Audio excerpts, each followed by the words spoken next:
Assalamualaikum warahmatullahi wabarakatuh. Temu mana mbak aku Dadi Wahyu Cang. Ya buat dino iki. Wis siap kru.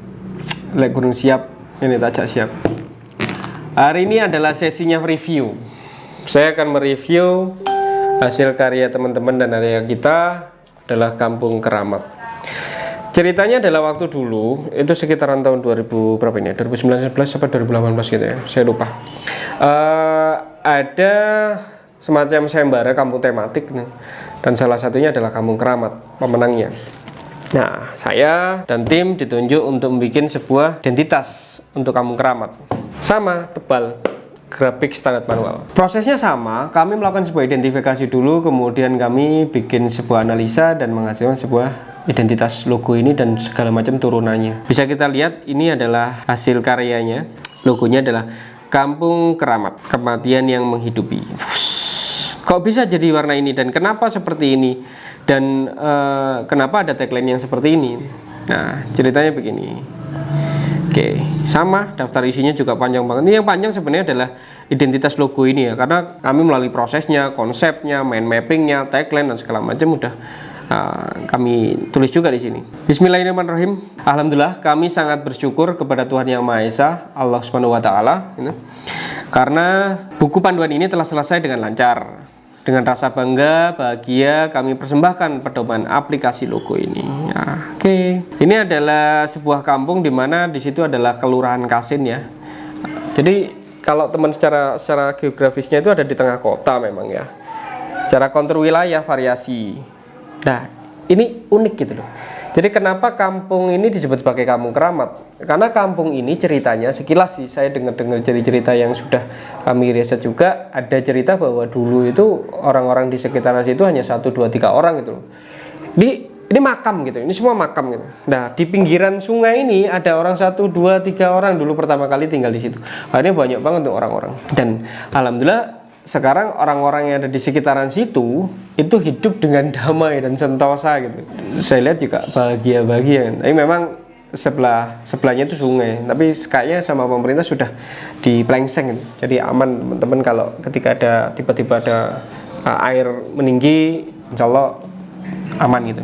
Nah, Kampung Keramat ini adalah kampung di sebelah makam gitu. Jadi makam Kasin itu ternyata orang-orang yang tinggal di situ ada juga makam itu di depan rumahnya, di depan pintu itu udah makam gitu. Kemudian ada yang di dalam rumah itu ada makam juga buat meja gitu. Entah keluarganya atau tidak saya belum begitu pasti ya, tapi mereka sangat berani gitu. Sangat berani tuh tinggal di sana. Nah, kami bertugas untuk membuat sebuah identitas yang notabene harus sesuai dengan apa yang terjadi di lapangan gitu. Kampung yang mendiami ini di atas tanah makam selama bertahun-tahun lamanya dan terdapat di situ adalah makam Habib ya. Habib yang tersohor di tempat tersebut. Ya sampai terkenal di negeri tetangga. Kalau nggak salah namanya itu Habib itu kalau waktu pengajian tuh nyala gitu. Jadi kayak namanya Habib Neon gitu sebutannya. Tapi itu kata-katanya ya. Ternyata di situ banyak sekali potensi-potensi gitu. Roda perekonomian di sana juga bertumbuh gini. Ini salah satu contoh ya. Ini di RW 3, Kelurahan Kasin Kota Malang adalah salah satu kawasan tua di Kota Malang. Kawasan atau daerah ini terkenal dengan nama Kasin Ban yang terletak dekat sekali dengan salah satu kawasan pemakaman terluas di Kota Malang, yaitu pemakaman Kasin atau yang lebih terkenal dengan kuburan Kasin. Nah, pada komplek pemakaman ini ada kuburan Kasin. Ini terdapat beberapa makam tokoh masyarakat yang cukup berpengaruh besar terhadap lingkungan dan warga sekitar. Salah satunya adalah makam Habib Abdul Qadir bin Faqih yang beliau adalah pendiri dari Pondok Pesantren Darul Hadis Kota Malang. Itu yang di belakangnya Ramayana ini. Nah, potensi kampung di sana itu kayak gini nih. Jadi ban itu bisa jadi tempat sampah, jadi hiasan dan segala macam. Itu di area sana. Ini tibalah logo yang seperti ini. Kok bisa sih logo seperti ini, Mas? Gitu. Jadi proses kreatifnya seperti ini. Ketika kita menemukan kita data riset sudah kita kumpulkan di situ adalah tentang masalah lokasi. Lokasi di sana itu tergambarkan map ya, mapping pin-pin lokasi itu ya. Kemudian di sana adalah makam yang saya pikir adalah makam Muslim ya, banyak banget orang-orang Muslim di situ. Jadi ini kubahnya yang saya ambil ada kubahnya masjid gitu. Kemudian sebelahnya lagi adalah nisan gitu. Nisan yang memang namanya kuburan itu kan nisan itu identik ada nisan gitu. Ketika kita ngomongin orang meninggal gitu. Dan sebelah kanan itu ada pojongan. Pojongan yang identik lah karena memang ya syaratnya seperti itu. Ketika orang meninggal ya dimakamkan dengan cara Muslim jadi pocongi gitu. Ketika kita ngomongin proses kreatif yang lain, ini adalah proses menuju ke lokasi itu ada jalan, ada akses gitu, ada akses yang harus dilewati. Nah, kemudian yang di sebelahnya adalah ini ikon Casper gitu, ikon Casper. Nah, karena Casper itu kan hantu yang baik gitu waktu kecil gitu, hantu yang baik gitu.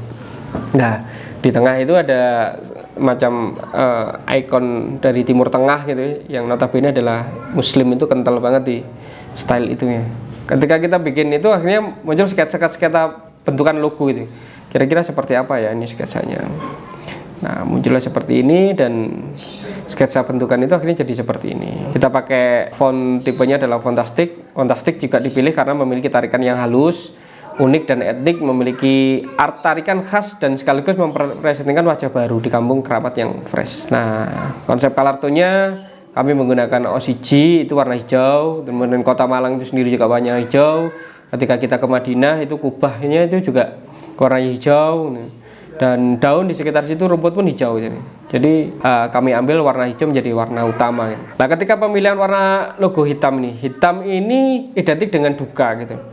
Tapi kami tidak menggunakan 100% warna hitam duka ini gitu supaya terjadi sebuah keselarasan atau sedikit ya tidak pekat sekali gitu. Kalaupun kita ngomongin duka itu tapi dukanya itu nggak pekat gitu, nggak 100% gitu, masih 90% dan ini yang kami pilih untuk. Nah, sketsa mind mappingnya kami menggunakan mind mapping ini adalah dengan beberapa orang sekitar hampir 50-an orang lah. Apa yang kamu bayangkan ketika kamu mendengar kata kampung keramat atau kamu mendengar keramat atau kamu mendengar kuburan dan segala macamnya.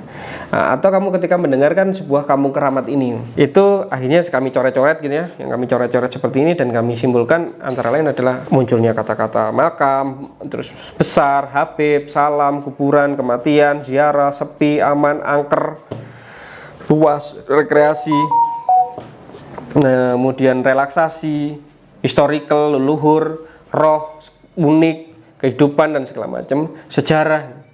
Nah, dari situ akhirnya kami tarik nih penarikan mind mapping gitu. Kami tarik beberapa, ada kampung, keluarga, kehidupan, argumentasi. Ada roh, mati, kematian, wafat, berpulang, akhir, dan selesai. Kemudian ada juga nyaman, damai, tentram, adem. Harapan, doa, tercapai, pencapaian. Nah, penggabungan dari kata-kata itu akhirnya muncullah beberapa masukan tagline yang kami kerucutkan lagi. Kehidupan dan kematian, menghidupi kematian yang menghidupi, sebuah akhir yang menghidupi, dan ini sampai ada sekitaran berapa ini? 10-12an lah. Akhirnya muncullah sebuah, saya coba ke responden juga tentang masalah yang ternyata yang paling banyak tentang kematian, kemudian kehidupan gitu. Kemudian sama angker. Tagline yang relevan, tagline yang berkebalikan. Akhirnya kami menggunakan dari beberapa tadi, kami menyimpulkan 3 ini, kehidupan dan kematian, menghidupi kematian, kepulangan yang menghidupi. Tagline yang kebalikan, ketiadaan menyambung kehidupan, terhidupi oleh ketiadaan. Kami sepakat untuk mengambil sebuah tagline yaitu kematian yang menghidupi. Kenapa ini? Jadi begini, teman-teman yang telah meninggal di makam tersebut gitu, yang telah mati itu ternyata mampu menghidupi orang yang hidup. Kenapa? Karena orang-orang berziarah di sana, kemudian mengijing atau menakno makamnya segala macam itu minta bantuan orang-orang sana itu. Jaga, terus ketika ada orang meninggal, duduk, kuburan dan segala macam. Orang meninggal, kawasan orang meninggal itu mampu menghidupi orang yang hidup gitu. Jadi kalau teman-teman hidup tidak bisa menghidupi orang-orang yang hidup kan salah gitu. Orang yang mati aja masih bisa menghidupi gitu. Nah, inilah akhirnya menjadi tagline kami, kematian yang menghidupi. Ketika kita masuk ke elemen logo ya, pembentukan logo, ada logogram yang atas itu, terus kemudian yang bawah adalah tagline. Nah, picture-nya atau logogramnya di sana, text mark-nya atau logo type-nya adalah di bawahnya. Kami menggunakan warna ini, cyan, magenta, yellow, black, pakai CMYK ya. Kemudian kalau pakai RGB untuk digital, kita sudah tentukan warnanya ini. Ada area kosong juga yang sudah kami tentukan. jadilah seperti ini. Ini kalau semuanya ada dua tipe ya, tipe yang dua sub logo type-nya, ada yang memang satu. Nah, versi logo primernya, primer sama sekundernya adalah ini primer, ini sekunder. Nah, logo primer sekunder warna hijau ini atau warna hitam. Konsep logo ini jelas sudah jadi. Nah, ketika kita sudah membuat logo dengan beberapa penentuan warna yang ada di sini, kami mencoba memberikan warna yang kira-kira kalau semuanya warna hijau, warna abu-abu, hitam, seperti apa? Nah, kami sudah siapkan juga. Nah, warna-warna hijaunya, kemudian warna hitamnya itu kami tentukan ini. Nah, kalau semuanya ini dijadikan sebuah media, kurang lebih seperti ini. Contoh pemakaian warna brandnya adalah seperti ini. Backgroundnya seperti ini. Kalau semuanya ada background hitam putih, background foto, itu bisa seperti ini. Kemudian ketika kita mau nyoba visualisasikan dalam sebuah background atau ornamen khusus, rasanya kita harus sketsa dulu deh pembentukan pattern gitu ya. Nah, ini di sini kami bikin kampung, kemudian kita bikin nisan, tali pocong, kemudian daun kamboja, tupo, buku, segala macam. Ini muncul dari riset kami. Nah, akhirnya jadi background lah seperti ini, background seperti ini. Nah, ketika ini dipadu padankan dengan logo, ini kan, ini sebelum itu ya, ini ada background alternatif perpaduan warna. Kalau yang tidak boleh seperti ini. Power grafik yang boleh dipergunakan untuk potongan-potongannya kalau 100% seperti ini, 25% seperti ini. Nah, ini konfigurasi logo. Kemudian ini ketentuannya ya. Jadi jarak-jarak ini udah kami tentukan lewat milimeter ini. Kemudian ada jenis font lain yaitu Calibri sama Harabara, itu yang kami pakai. Ini ada 4 font primer, ini font sekunder yang bisa dipakai. Jadi mempermudah gitu, mempermudah GSM ini atau panduan identitas ini mempermudah teman-teman ketika teman-teman mau menggunakan mau melakukan sebuah kegiatan namanya aktivasi media, itu sangat mudah gitu karena udah kami siapkan. Nah, ini contoh kalau seumpamanya ini menjadi salah satu tampilan visual gitu. Ini ada 140 halaman gitu ya, banyak banget ya. Target penempatan logo kurang lebih seperti ini, kami sudah atur. Tidak boleh sembarangan. Target penempatan logo yang tidak boleh ini ada. Nah, ini target penempatan logo yang nggak boleh.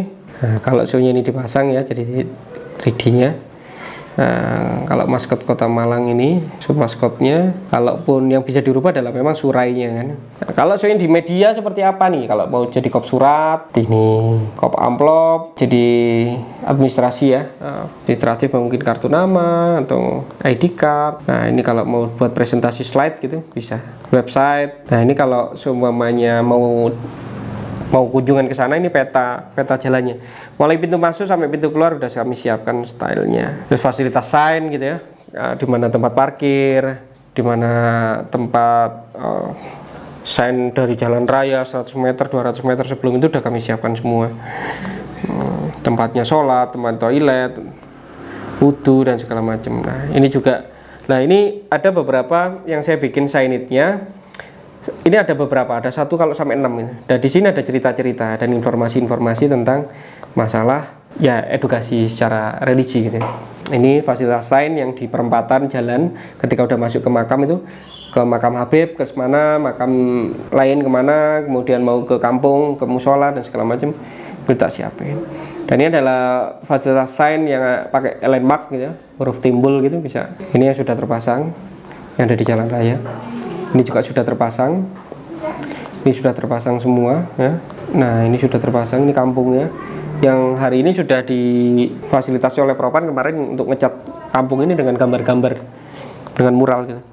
Nah, musolanya dan ini. Nah, ini maksud saya yang wayfinding di sini adalah terdapat 2 sisi, yang sebelah kiri mau ke kampung, sebelah kanan ke makam, lurus ke makam Habib gitu. Nah, ini penerapannya, penempatan dari beberapa sound system, dan ini adalah landmarknya penempatannya. Ini juga di sana ada booth-booth orang-orang jual bunga kalau waktu nyekar itu. Nah, itu difasilitasi oleh booth UKM. Nah, ini kalau ada mau kegiatan umbul-umbul bisa dipasang brosur. Nah, ini aktivasi Instagram, ini Facebook, baju. Nah, ini merchandise pocongan ini. Pocongan lucu ini paling laris ini, karena memang targetnya adalah sebuah identitas yang mampu menghasilkan perekonomian. Ini juga kelurahan itu pegang filenya, jadi siapapun yang mau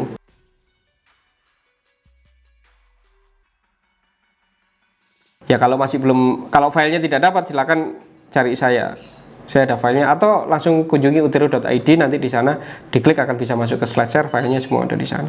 Nah ini merchandise juga dari pecahan-pecahan potongan-potongan ban gitu, itu yang coba kami bikin supaya jadi gantungan kunci.